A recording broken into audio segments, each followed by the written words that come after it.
He said all men cheat and I should forgive him like a good wife. But instead I showed him what happens when take love and loyalty for granted. I'm writing this at 3 a.m. because I can't sleep anymore. Haven't been able to for months. My name doesn't matter. But my story does. Maybe it'll save someone else from making the biggest mistake of their. It started when I found the text messages on Mark's phone. 3 years married, together for 6. I wasn't snooping, his phone buzzed on the counter while he was in the shower, and her name lit the screen with a heart emoji I'd never seen before. Can't wait to see again tomorrow. Last night was incredible. My hand shook as I scrawled. Months of messages, photos I won't describe here, plans made while I was at work, thinking about what to make him for dinner. When he got out of the shower I confronted him. No screaming, no throwing things, just held his phone and asked, who's she? Know what he said? He laughed. Actually laughed. It's nothing serious. All men do this. My dad did it. Dad probably did it too. It's just biology, or being dramatic. I stared at him, water still dripping from his hair, towel around his waist like nothing had changed. Like our entire marriage hadn't just shattered. Want me to just accept this? We're my wife. Good wives understand that men have needs. Lisa means nothing, mean everything. There's a difference. Her name was Lisa. That night, he slept in our bed like nothing happened. My forehead good night. I lay there staring at the ceiling, feeling like a stranger in my own. The next morning he brought me coffee in bed, his favorite peace offering. Look, I'll end it with her if it makes feel better. But need to understand, this is how marriage works.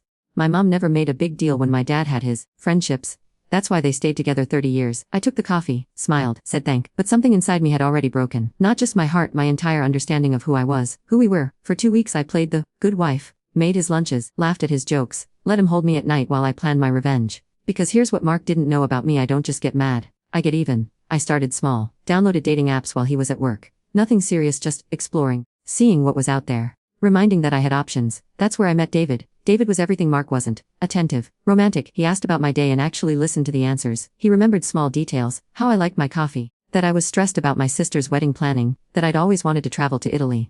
Our first coffee turned into lunch. Lunch turned into long walks turned into late night phone calls when Mark was traveling for work. Husband is in, David said one night. We'd been talking for 3 hours about everything and nothing. If were mine, I'd never look at another woman. The words hit different at 1 a.m. Lying alone in my bed while Mark was at another work conference. Maybe some men are different, I whispered into the phone. I am different, he said. Let me prove it to. I should have hung, should have deleted his number, should have tried marriage counseling or therapy or literally anything else. Instead I said, okay. Our first happened in his car after dinner at a restaurant 30 minutes from my house. Somewhere Mark would never go, never see us. I told it was just a point, just showing I was still desirable.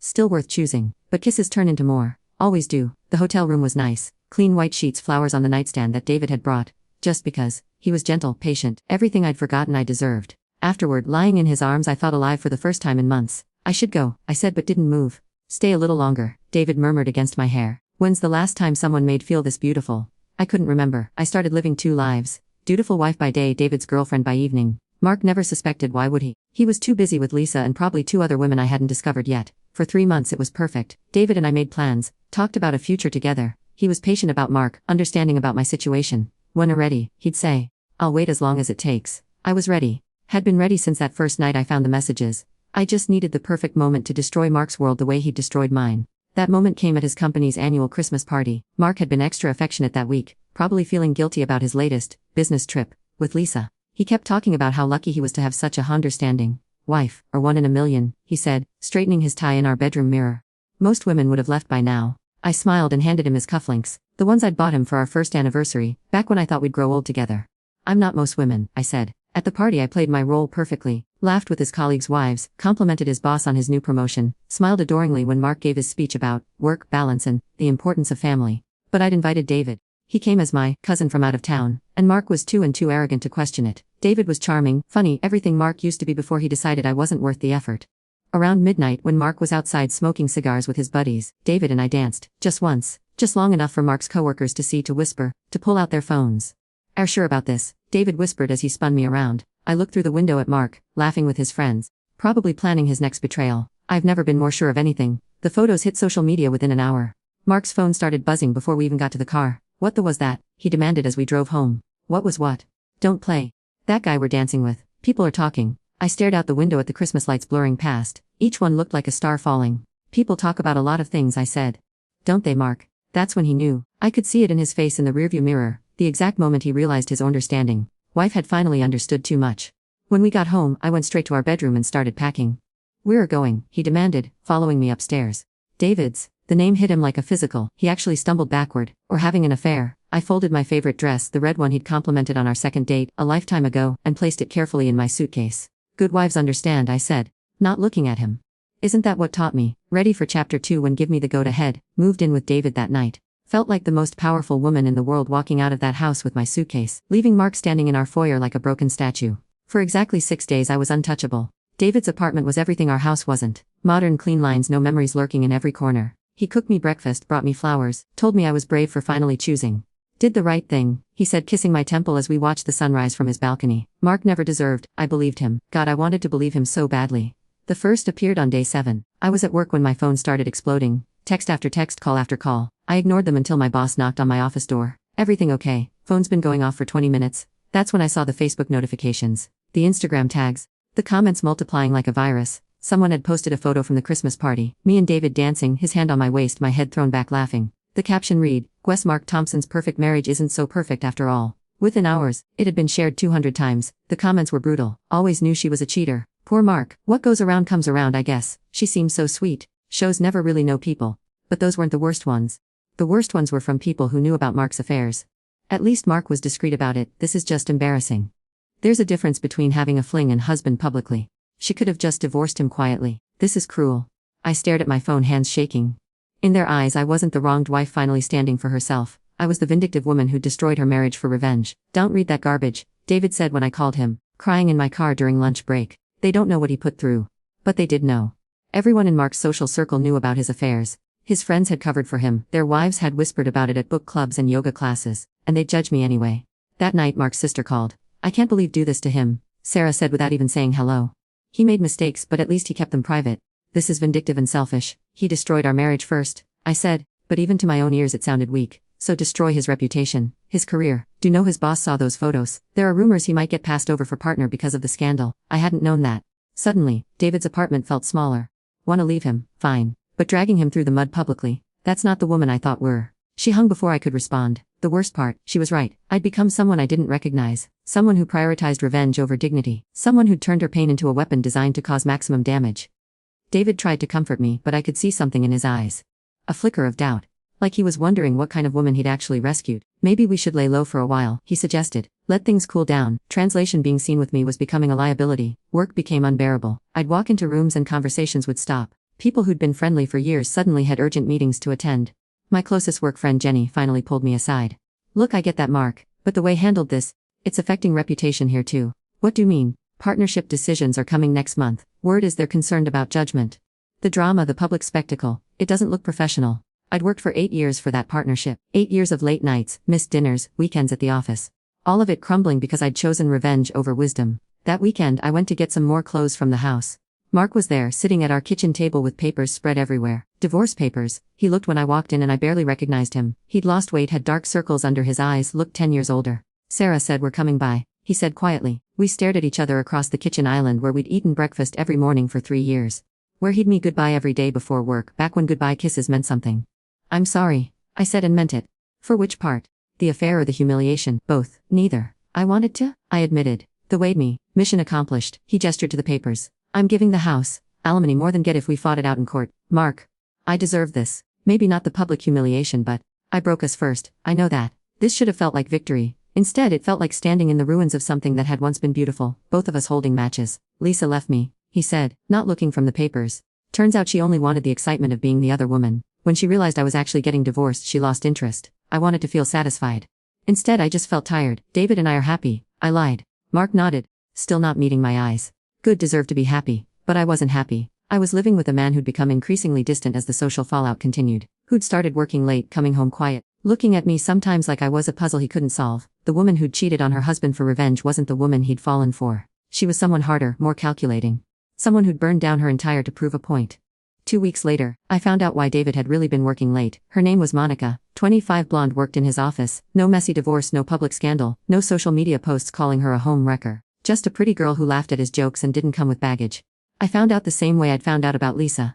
Text messages on a phone left carelessly on a counter. Thanks for dinner last night. Can't wait for our weekend in Miami. I stared at the phone, feeling the universe fold in on itself.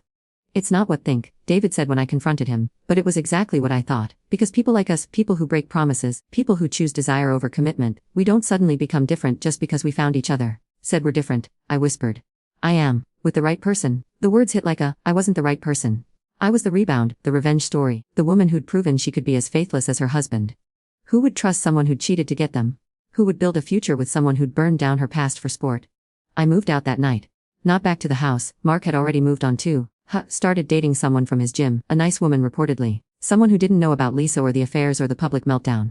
Someone clean. I got a studio apartment across town. Sat in the middle of the empty living room on a mattress on the floor, surrounded by boxes that contained the remains of my phone buzzed. A text from my mom. Saw the divorce announcement in the paper. Are okay? I started typing a dozen different responses. Yes, I'm fine. No, I'm broken. I made the biggest mistake of my. I destroyed everything good for a moment of satisfaction that lasted exactly 6 days.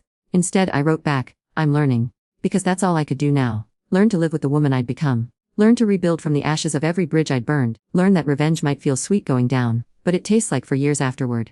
Ready for chapter 3 when approve. It's been 2 years since I walked out of that house with my suitcase and my righteousness. 2 years since I thought I was teaching Mark a lesson about consequences. Turns out I was the one in school. The partnership never came. 3 months after the divorce was finalized, they restructured my position. Basically demoted me with a fancy title and a pay. Professional by association, apparently, being known as the woman who destroyed her marriage for revenge doesn't scream leadership material. I found a new job eventually, smaller firm, less money, but they didn't know my story. At least not yet. The isolation is the worst part. I never realized how much of my social circle was built around being Mark's wife. Couple friends disappeared overnight.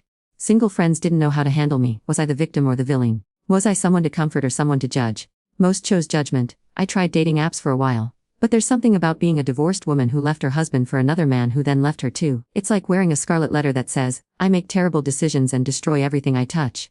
The few dates I went on always ended the same way. Eventually they'd ask about my divorce, and I'd have to decide lie or tell the truth. Both options felt like losing. One guy, Tom, actually made it to a third date. Nice man, recently widowed, genuinely kind. Over dinner he asked how my marriage ended. We grew apart, I said. The sanitized version I'd practiced in the mirror. That's sad. But sometimes people just aren't compatible long term. I knotted my chicken into smaller and smaller pieces. My wife and I, we had our rough patches, but we always talk things through.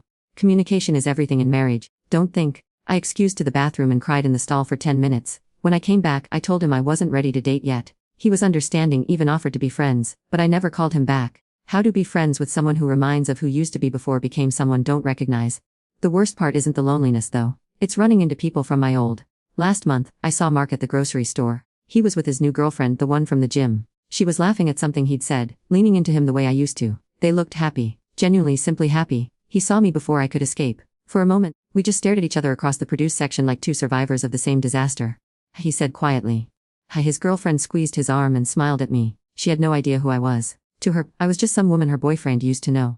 This is my ex-wife, Mark told her. Not, this is the woman who cheated on me, or this is the one who ruined my reputation. Just ex-wife, like I was someone from his past worth mentioning politely and moving on from. She was gracious, said nice to meet me. Asked if I lived in the area. Normal, kind small talk while I stood there feeling like a ghost haunting my own. We should probably get going, Mark said after a few minutes. Good to see. They walked away, her hand in his. Heard, and I realized something that made me physically sick. Mark had forgiven me. Moved on. Built something new and healthy with someone who deserved it.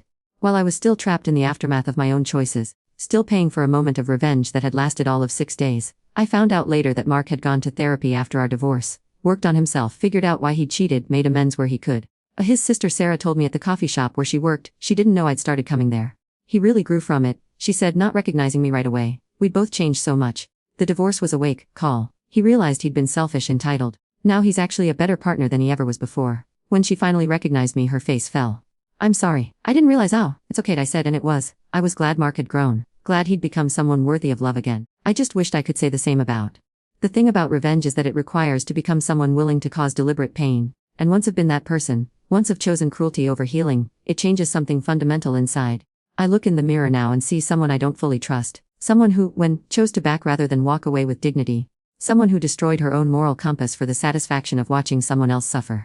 How do come back from that? How do learn to love when know what capable of when are angry? David's getting married next month. Saw the announcement on social media. Monica, the girl from his office. The photos are beautiful. She looks radiant, trusting, like someone who's never had to question whether the person she loves is capable of betraying her. I almost warned her. Typed out a message 3 different times about David's pattern, about how he'd cheated on his previous girlfriend with me, then cheated on me with her. But I deleted it each time. Because what right did I have to play protector when I'd been the destroyer? What right did I have to warn her about David's character when mine was equally questionable? Maybe they'll be different together. Maybe I really was just the rebound, the transition person, the woman who helped him realize what he actually wanted. Or maybe in 5 years, Monica will be sitting alone in her own studio apartment, wondering how she became someone she doesn't recognize. The hardest part of writing this is admitting that I still don't know if I'd do it differently.